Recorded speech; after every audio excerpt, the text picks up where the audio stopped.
The champagne glasses clinked around me, laughter filled the air, and for a moment everything felt perfect at my wedding reception. Sarah looked radiant in her dress, our friends were celebrating, and even the restaurant's ambient lighting seemed to cast a magical glow over our special day. But then, like a storm cloud suddenly blocking the sun, my father's shadow fell across our table. His approach wasn't casual or celebratory like the other guests who had come to congratulate us. There was something deliberate, almost predatory, in the way he walked towards Sarah and me. When he reached our table, he didn't offer warm wishes or express joy for our new marriage. Instead, he leaned down close to my ear, his voice carrying an unmistakable tone of authority and expectation. "Hand over all the wedding gift money to Marcus," he said, his words cutting through the celebration like a knife. "He needs to buy a car for work." The audacity of his demand should have left me speechless. Any normal person would have been shocked, outraged, or at least confused by such an inappropriate request on their wedding day. But instead of the anger or surprise he was clearly expecting, something entirely different happened. A calm, knowing smile spread across my face as I reached into my jacket pocket. "Of course, Dad," I replied softly, my voice steady and almost pleasant. "I have something prepared just for this moment." I pulled out a crisp white envelope that Sarah and I had sealed exactly 1 week earlier. The envelope felt significant in my hands, weighted not just with paper but with the truth that was about to unfold. As I extended it toward my father, I watched his expression shift from demanding confidence to curious anticipation. The moment his fingers closed around that envelope, I knew our family dynamic was about to change forever. He opened it with the satisfied air of someone who believed they had just successfully manipulated their way to victory. But as his eyes scanned the contents, that confidence began to crumble like a house of cards in the wind. First, confusion flickered across his features, then disbelief. Finally, pure panic washed over his face as the reality of what he was reading sank in. My mother, who had been standing behind him with an expectant smile, caught sight of his expression and leaned in to read over his shoulder. The moment her eyes processed the words on that page, she gasped audibly and covered her mouth with both hands, her face draining of all color. They stood there, both of them frozen like statues in the middle of our wedding reception, unable to comprehend that their carefully planned scheme had just backfired spectacularly. You're probably wondering what could possibly have been written in that envelope to cause such a dramatic reaction. How did I know with such certainty that they would make this exact demand on my wedding day? What kind of preparation could have possibly prepared me for this moment of family betrayal? The answers to these questions reveal a story of favoritism, manipulation, and ultimately, the moment I decided to stop being the family's perpetual victim. Stay with me because what unfolds next will show you exactly how I turned their greed against them and why this single envelope changed everything. My name is David, I'm 30 years old, and I work as a software engineer for a tech company here in California. The job provides me with financial stability and independence, something I've worked incredibly hard to achieve without relying on anyone else's support. Sarah and I share a comfortable 2-bedroom apartment in Palo Alto, where we've been building our life together since getting married just 1 month ago, after 4 years of dating. Our married life has exceeded every expectation I had about finding true partnership. Each morning begins with Sarah and me sharing coffee together before heading to our respective jobs, discussing our plans for the day, and simply enjoying each other's company. These quiet moments have become the foundation of our relationship, representing everything I never had growing up in my family. My first encounter with Sarah happened 4 years ago at a technology conference in California, where I was attending a presentation about artificial intelligence developments. She was sitting in the row directly beside me, and what immediately caught my attention wasn't her appearance, but her intense focus and engagement with the material being presented. Sarah works as a web designer and had come to the conference to learn about emerging tech trends that could benefit her current projects. What first drew me to Sarah wasn't her looks, but how she listened. During the discussion, while the speakers were presenting, I noticed she wasn't just sitting there zoning out like many others. She was fully engaged, nodding when she understood something, frowning slightly when something didn't quite click. At one point, the speaker explained a complex concept, and I caught a subtle smile on Sarah's face like she had just figured out something fascinating. I knew right then she was someone I wanted to talk to. After the session, I found a way to approach her. We ended up grabbing coffee and talking for 3 hours straight.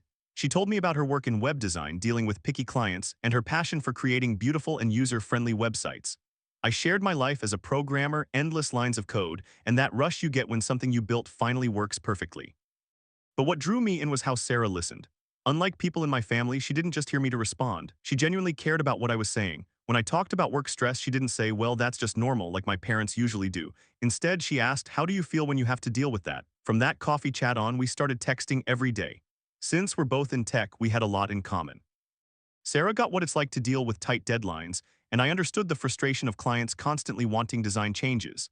That shared understanding turned into regular dates and eventually love. During the 4 years we dated, I rarely brought Sarah home for dinner because after a few visits, I realized my family genuinely didn't like her. I thought everything would be fine the first time I brought Sarah over. But the moment she walked through the door, I felt the chill. My mom greeted her with a forced smile, my dad just nodded and turned away, and Marcus didn't even bother to look up from his phone. Throughout dinner, my mom went on and on about Marcus's achievements, how he was exploring new opportunities and had a bright future ahead. Sarah tried to join the conversation, but every question she asked was met with short, dismissive answers. The worst part came when Sarah left. I walked her to her car, and when I came back inside, I overheard my mom whispering to my dad, "That girl seems a bit demanding. David should find someone more suitable." The second and third visits weren't any different. It was clear my family had already decided Sarah wasn't good enough for me, even though they never gave her a real chance. I realized they didn't dislike Sarah because of who she was, they disliked her because she wasn't someone they could control. In my family, the one person who truly liked Sarah was my grandfather. He lives with my parents and my younger brother Marcus in a 2-story house in Bakersfield. That house belongs to him. Back then, my parents had their place and ran a small transportation business. But after the company went bankrupt 10 years ago, they had to sell their house to pay off debts. My grandfather let them move in with him to save on rent. Thanks to that, my parents had a much easier time during those tough years. From the first time he met Sarah, my grandfather liked her. He often told me, "Sarah's a good one, David. You hold on to her tight." Whenever Sarah came over, he'd warmly greet her, ask about her work and family, and even remember little things she'd mentioned during previous visits. Even though I stopped bringing Sarah over for dinner regularly, I'd still swing by to pick up Grandpa and take him on short trips with us occasionally. Sometimes we'd go out for a simple meal at a nearby restaurant. On those outings, Grandpa never missed a chance to praise Sarah in front of me. He'd say, "She's smart and kind, David. You're lucky to have her." His encouragement made me feel supported, at least by one family member. As for Sarah, she adored my grandfather. She often told me he was the only person in my family who made her feel genuinely welcomed. Whenever we went out with him, Sarah was always incredibly thoughtful. She remembered that he liked his coffee black with no sugar, so that's exactly what she'd order whenever we stopped at a cafe. She noticed he walked more slowly and naturally adjusted her pace to match his. What stood out was how much she cared about his stories. Sarah listened intently, whether he was talking about his younger days, his work as an engineer, or memories of my late grandmother.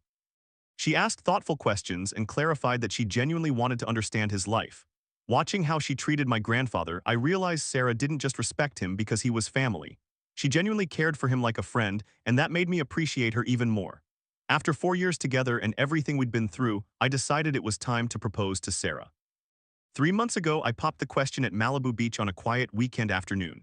As the sun set, we walked along the shore, casting golden light across the water. We often visited it whenever we needed to escape the city's hustle.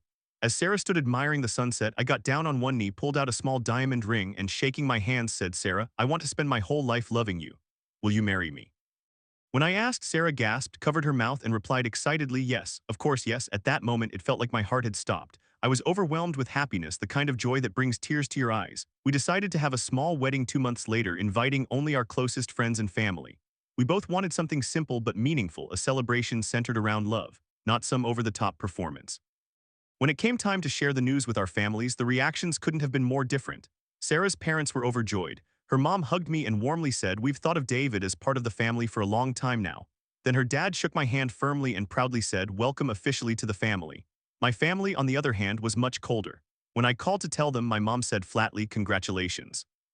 Hope everything works out." My dad didn't even acknowledge the engagement. His first question was, "How much are you planning to spend on the wedding? Hopefully, it's not too expensive." That contrast in how the news was received made me feel sad. Thankfully, I had Sarah by my side to share the joy and the disappointment. During the next 2 months, Sarah and I worked together to plan our wedding. We decided on a small gathering at a cozy restaurant in Santa Monica, inviting only about 50 close friends and family.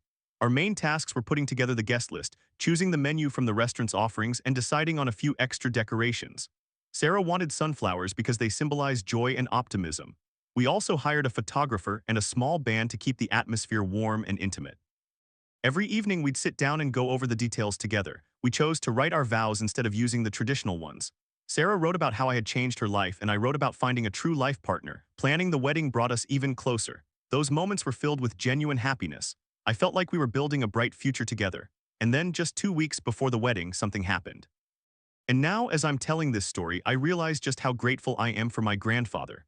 My parents suddenly invited us over for dinner 2 weeks before the wedding. It caught us off guard because for months, they barely kept in touch with me, let alone made any effort to include Sarah.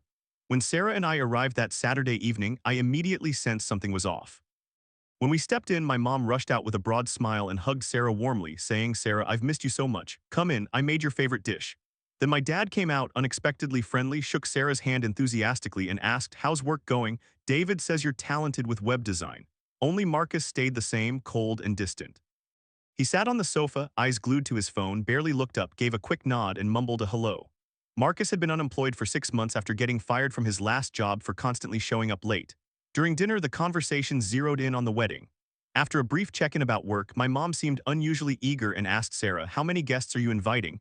Is it mostly close friends?" Right after that, my dad chimed in, giving us a curious look and asking, "Will there be many co-workers? I hear people in tech tend to give generous wedding gifts." Hearing that, Sarah answered honestly, "We're only inviting around 50 close people. Some co-workers, college friends, and our families." At that, my mom's eyes lit up and asked, "Did you two set up a gift registry, or are guests free to give what they want?" Getting uncomfortable with the questions, I tried to respond gently, "We're letting guests decide. What matters most is having them there to celebrate with us." But it didn't stop there. This time, my dad kept pushing with a tone that conveyed a hint of intention.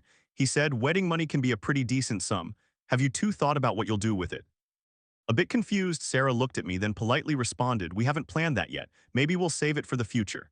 That's when Marcus suddenly looked up from his phone and said, with a tinge of jealousy, "David's lucky. Got a stable job, getting married, and now a big wedding gift fund coming his way." Hearing that, my mom quickly shifted the conversation and sighed toward Sarah. Marcus's had such a hard time finding a job. The job market's just brutal right now. Then she looked at the two of us meaningfully and said, "Family should help each other. We're family after all." Throughout the dinner, it felt like they were probing into our finances. Every question circled back to money, the guest list, and especially the wedding gift money. Throughout that dinner, the only person who didn't touch on anything sensitive was my grandfather. He asked where we were going for our honeymoon and when we were thinking about having kids. Thanks to those questions, I was so grateful to him because my parents finally stopped talking about money and gifts for a while. Around 9 p.m., we decided it was time to head out. Grandpa walked us out to the car to say goodbye. As I opened the car door and got ready to step in, he quietly slipped a small piece of paper into my hand. He gave my hand a gentle squeeze like a signal, then stood upright and warmly said, "Drive safe, okay?" I was completely caught off guard by that gesture, but the look in his eyes told me I shouldn't read it just yet. I finally unfolded the note once we had driven a bit down the road. Sarah sat beside me, reading it with me under the streetlights. In shaky handwriting, he had written, "Your parents are planning to take Marcus's wedding gift money. Be careful. I've overheard them talking about it many nights." Reading those words sent a chill down my spine.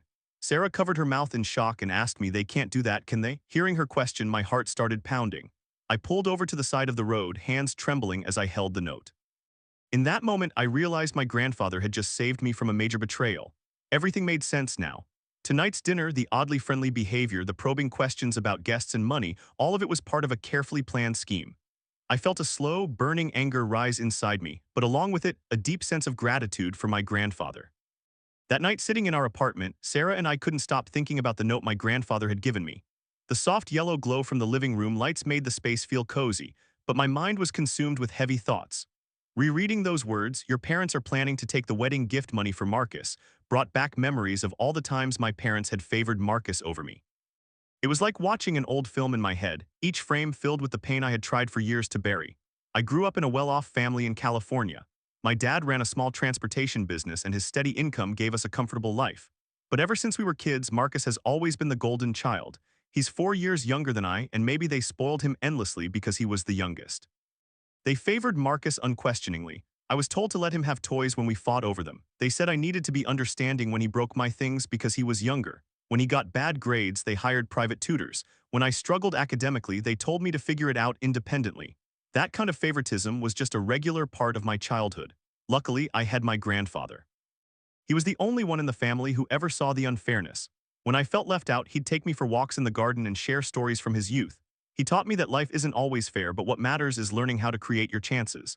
Then 10 years ago, when I was 20 and Marcus was 16, my dad's business collapsed due to a major lawsuit and heavy competition from bigger companies.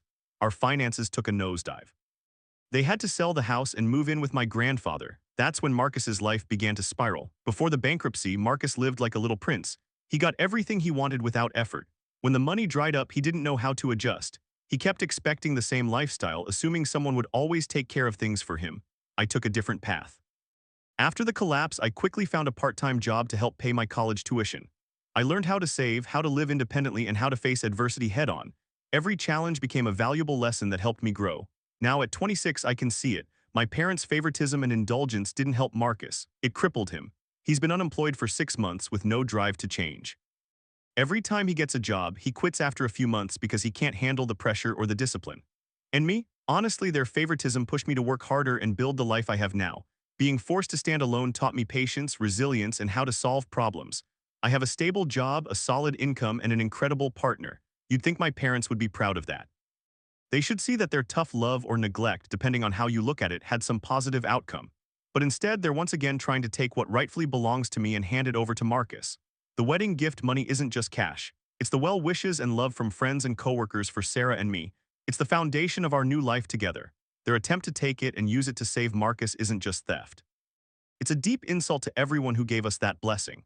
Looking over at Sarah, I felt fortunate to have a partner who truly understood. She wasn't just angry at my family. She was ready to stand with me through this fight. And I knew I couldn't let them go through with their plan. It was time to draw a clear line. I couldn't let Marcus and my parents take advantage of my kindness. Sitting there in silence, an idea began forming in my mind. The next day, Sarah and I got to work on a surprise just for them. And I'm certain once they received it, they'd be stunned to realize that I was ready for their game this time.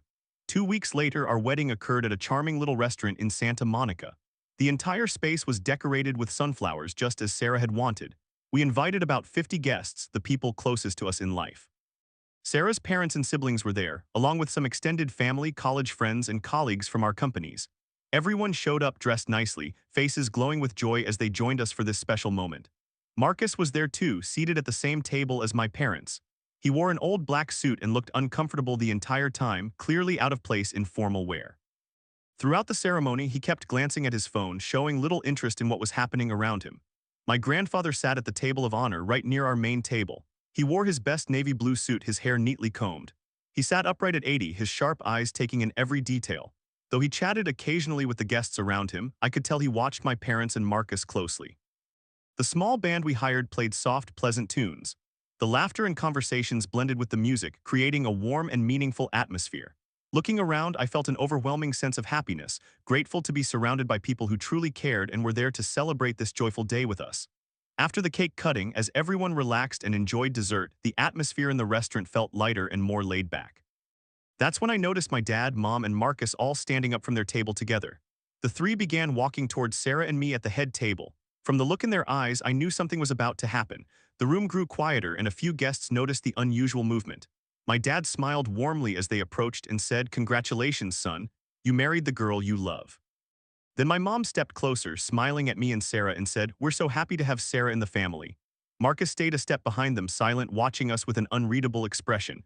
We thanked them for the kind words. For a brief moment, I felt a wave of relief. Maybe they had changed their minds. Maybe Grandpa had been wrong, or they had truly decided to support us. But less than a minute later, my dad leaned in and asked quietly, "So did you two get a lot in wedding gifts?" The moment he asked, my heart started pounding. The relief I'd felt evaporated instantly. This was it, the moment Grandpa had warned me about. I frowned and asked, "Why do you want to know that?" He scratched his head casually and replied, "Just curious. If it's a lot, maybe you could lend us some." My blood boiled. They were doing it just as Grandpa had said. I didn't hesitate. No, I said firmly. "That money is for Sarah and me. We already have plans for it." Then my mom jumped in, pleading, "Could you just lend it to us for now? We'll pay you back when you need it." At that moment, anger and disappointment hit me all at once. I looked her straight and asked, "You mean for Marcus, right?" Instant silence. All three of them froze. Their faces said everything. The tension in the air was thick, and nearby guests had started to turn their heads toward us, sensing something was off. A few seconds later, unable to take the silence any longer, I spoke louder this time. "That money belongs to Sarah and me. I'm not giving it to you." I thought that would be the end of it, that after being denied again, they'd back off. Maybe they'd try another tactic later, or at the very least, drop it for today on my wedding day. But what happened next left me stunned. My dad's expression changed completely. The friendly smile vanished, replaced by a cold, firm stare. He wasn't pleading anymore. With a commanding tone, he looked me dead and said, "Give all the wedding gift money to Marcus. He needs a car to get to work." That sentence hit the room like a cannon blast. Guests nearby heard it. They began turning around, confused and uneasy. And in that frozen moment, I knew Grandpa had been right. This wasn't just about borrowing a little money. This was a demand, an attempt to claim everything meant for me and Sarah. After that sentence, I knew it was time to implement our plan. Sarah and I had prepared for this exact moment. Instead of reacting angrily or raising my voice, probably what my parents had expected, I smiled calmly, almost mysteriously. It wasn't a sarcastic or hostile smile. It was the smile of someone who had seen it all coming. My dad's eyes flickered with confusion. He was expecting a confrontation and some pushback, but not this kind of quiet, composed confidence. I slowly stood up and adjusted my suit jacket with deliberate care. Every eye in the room was now on me. The restaurant had gone silent, except for the soft music playing in the background. With steady hands, I reached into the inside pocket of my jacket and pulled out a white envelope that Sarah and I had sealed carefully days ago. Holding it up, I looked at my dad, the same calm smile still on my face, and said, "This is my contribution to the family." Then I extended the envelope toward him. He took it with a satisfied look, probably thinking it contained cash or a check from the wedding gifts. Still behind him, Marcus leaned in, slightly clearly curious about what was inside. The guests nearby had now turned their full attention to us, wondering what was happening. My dad held the envelope with smug satisfaction, probably thinking he had just made the perfect move. Behind him, Marcus looked excited, his eyes lighting up at the thought of a new car coming his way. My mom smiled contentedly, maybe even proudly, believing she'd successfully convinced me to do the right thing for the family. My dad slowly tore open the envelope a few seconds later, still wearing that confident smile. He pulled out the sheet of paper inside and read it line by line. I overheard his face. First line, he was still smiling. Second line, the smile started to fade. Third line, his brows furrowed. He reread it. By the time he got to the last line, everything changed. The smile vanished completely, replaced by shock and confusion. He reread the letter, this time more slowly, as if he couldn't believe what was written there. My mom noticed something was wrong from the expression on his face. She stepped closer and glanced over his shoulder to read the paper herself. Within seconds, her eyes went wide with disbelief. Marcus, still clueless, asked eagerly, "What is it? How much is it?" But neither of them answered. They just stood there, frozen like statues. My dad's hand trembled as he held the letter. It was a formal notice requesting repayment of a $25,000 loan I had given my parents 4 years ago, money they had promised to return. The letter gave them 30 days to repay it in full. The tension in the room skyrocketed. Guests nearby could feel something was wrong. Conversations died out, heads turned. The quiet hum of celebration gave way to stunned silence. As they stood there, still stunned by what they had just read, Sarah's father got up from his seat, his expression full of concern, and asked if something was wrong. This was the moment I had been waiting for. I slowly stood up and Sarah rose beside me. Every guest was now watching, completely tuned into what was unfolding. With a steady, calm voice, not angry, just firm, I said, "Today is Sarah's and my wedding. We're incredibly grateful to all of you for being here to celebrate with us. But just now my father asked me to hand over our wedding gift money so Marcus could buy a car for work." Gasps and murmurs rippled through the room. People looked at each other in disbelief. Some shook their heads, stunned. Sarah's parents exchanged worried glances while several of my co-workers looked visibly angry. A wave of quiet chatter swept across the restaurant. I continued, "What I just handed him wasn't wedding money. It was a formal notice requesting repayment of a $25,000 loan my parents took from me 4 years ago to pay Marcus's college tuition." The entire room erupted in disbelief. People leaned in to whisper and others sat back in shock. The air buzzed with tension and astonishment. That $25,000 was money they borrowed from me 4 years ago. At the time, Marcus was in his final year of college and my parents were struggling financially as my dad's company was teetering on collapse. They came to me desperate and worried, asking for help to pay Marcus's last tuition bill. I was 26 then, already working full-time with a steady income. Believing I was helping my family, I agreed without hesitation. They promised to pay it back within 6 months, once Marcus graduated and found a job. But 4 years passed and they hadn't repaid a single dollar. Marcus graduated but remained unemployed or underemployed, constantly turning down jobs he felt were beneath him. Whenever I brought up the loan, my parents made excuses, saying times were tough and asking me to wait a little longer. They had slowly turned that loan into a gift. And now, on my wedding day, they wanted to take the money meant for my future with Sarah and hand it over to Marcus again. This was the line, the moment to draw it clearly and firmly. After I exposed them in front of all the guests, my dad began to look visibly uncomfortable. His face turned red and beads of sweat appeared on his forehead. Trying to recover, he awkwardly muttered, "We were just joking. Don't take it so seriously." Then he turned to the guests with a forced smile and raised his voice. "We're just joking, everyone, just a little family humor." My mom nodded rapidly beside him, trying to play along and act like everything was normal. Marcus stood silently, staring at the floor like he wanted to disappear. As the guests looked around, unsure what to believe, a sharp tapping echoed through the restaurant, my grandfather standing up from the table of honor, leaning on his cane. The room fell utterly silent. He was the eldest person there, deeply respected by everyone present. Grandpa looked straight at my parents and spoke clearly to the whole room. "I heard them planning this for several nights before David's wedding." His words hit the room like an explosion. My parents' faces went pale when they realized someone had been aware of their scheme. Then Grandpa continued, his voice filled with disappointment. This wasn't a joke. They planned it carefully. I heard them talking about how to get their hands on the wedding gift money. At that, my parents had nothing left to say. The truth was now completely exposed in front of everyone. After hearing my grandfather's words, the entire restaurant erupted. The silence shattered into a storm of outraged whispers and furious glances at every table. My uncle stood up, flushed angrily, staring directly at my dad. He couldn't believe his brother would do something like this on his son's wedding day. Sarah's aunt couldn't stay seated either. Her expression showed disgust. Her face was red, eyes filled with judgment. Sarah's parents exchanged a look of disbelief. They had treated me like their own son for the past 4 years, and now watching my own family do this to me left them visibly furious. Her mother clutched her husband's hand tightly, trying to hold back the anger welling up inside her. My co-workers shook their heads in disappointment. They couldn't comprehend how any parent could demand their child's wedding gift money. Some whispered among themselves and others looked at me with sympathy. The shame of the scene unfolding before them was unmistakable.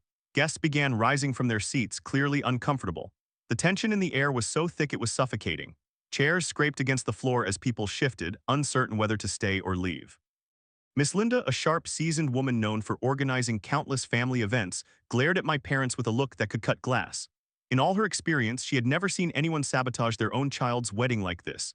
Even distant relatives from my side of the family looked mortified. Embarrassed by what had just happened, they avoided eye contact with anyone, worried about how this would stain the family's name. The pressure of every disapproving eye in the room weighed heavily on my parents and Marcus. It was clear they couldn't stay any longer. No one was defending them. No one was offering sympathy, only disappointment and contempt. They began to gather their things, avoiding everyone's gaze hurriedly. Their movements were quick, clumsy, driven by the desire to get out as fast as possible. Every passing second in that room must have felt like an eternity for them. Just as they were nearing the exit, one of my closest friends from college stood up and shouted, "Make sure you pay back that $25,000 on time." That line landed like a final blow. Without a word, without a glance back, my parents and Marcus left the restaurant, disgraced, silent, and utterly humiliated. After the wedding, Marcus and my parents' lives completely unraveled. My grandfather, no longer able to tolerate their behavior, asked them to move out of the house they'd lived in for the past 10 years. He told them he couldn't continue living with people who had no sense of shame. So my parents and Marcus were forced to rent a small apartment in another neighborhood. It was an old, cramped two-bedroom far from the city center, and the monthly rent strained their already tight finances. Having to cover housing and living expenses alone made them realize how much they depended on my grandfather all those years. After being scolded day and night by my parents for being the reason behind the scandal, Marcus had no choice but to start driving for Uber to make money. He didn't have any other options. The job was exhausting, the income unstable, nothing like the easy, comfortable life he had always known. Relatives began to distance themselves from them too. Uncles and cousins stopped inviting them to family gatherings. If they ran into them on the street, they'd offer a quick, awkward greeting and then find a reason to walk away. 2 days before I shared this story, I unexpectedly received a $25,000 transfer into my bank account. No message, no apology, just the money. I figured they must have taken out a bank loan or sold off something to meet the deadline stated in that envelope. I didn't feel joy or triumph when I saw the money in my account. I felt peace in knowing that I was no longer being taken advantage of. Peace in knowing I had finally drawn a line with people who didn't respect me. If you're in a situation like mine, remember this. Being family doesn't mean you have to accept being mistreated. Don't let your kindness be exploited, no matter who it is. Sometimes saying no and setting boundaries is the most loving thing you can do for yourself. You deserve respect, and if someone can't give you that, maybe they don't deserve a place in your life. I'm sharing this story not to shame my family, but to connect with anyone who might be going through something similar. So many people are taken advantage of by family, suffering in silence because they think it's their duty. I want to tell you, you're not obligated to sacrifice your happiness to please people who don't value you. Whether it's your parents, siblings, or anyone else, you have every right to protect yourself if they don't respect you. Through my story, I hope you see that sometimes facing things head-on and setting firm boundaries is necessary. Don't be afraid to say no to unreasonable demands. Don't feel guilty for standing up for what's fair. Life is too short to spend on people who don't deserve your time. Focus on those who genuinely love and respect you like Sarah and my grandfather did for me. That's the end of my story. Thank you for listening. Don't forget to subscribe, like, and share this story. And leave a comment to let me know what city and country you're watching from. I'd love to see how far this story has reached worldwide. Thank you.